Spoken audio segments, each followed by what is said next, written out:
You mentioned that one way to be helpful is to help with the fundraising. If someone who is caring for for a friend or a family member had, for instance, a life-threatening disease such as cancer, what suggestions could you make in service of fundraising, especially for people really who aren't professionals and maybe who don't have any prior experience with someone else? Helping someone else who's been sick before. Sure.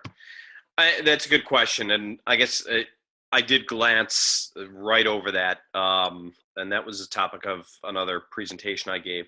So fundraising is a topic that could take a very long time to go through. But, nowadays we're all connected here through the platform that's provided for this community. And there are so many different platforms available, online crowdfunding platforms that can be set up very, very quickly. If, for instance, you're trying to raise money for a treatment that isn't covered by insurance, a drug that isn't covered by insurance, or out-of-pocket expenses, if you have a high deductible, if you do have insurance. A lot of these crowdfunding sites like GoFundMe and off the top of my head, I'm blanking on some of the others that I provided when I did do the presentation.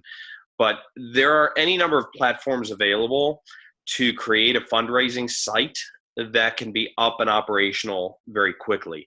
Obviously, then it's incumbent upon you to put the information out there on your social media channels and connect with others so that you can get donations to help support your family or a friend or colleague, whoever it is. But that's one way. Fundraising for research, if you have a very rare disease, and I've seen parents that have actually fundraised to have their child's cancer genetically analyzed, and create animal models, mouse models, for the cancer to actually be implanted in so that they can screen drugs on a very similar animal model. It's called preclinical testing.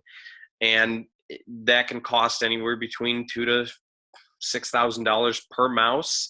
You have to get the genetic material, and then you have to get the drugs. So I've seen parents go out there and go to foundations, nonprofit foundations, and write grants to obtain the money and the funding to have the material analyzed so that they can actually try and find drugs. Fundraising for meals, fundraising for rent, fundraising for various aspects of support, again, through crowdfunding or through organizations that are out there that can assist, that offer specific grants. It's a good question. It's a topic that, again, I could spend a lot more time on, but hopefully that gives you a little bit of an answer there. So.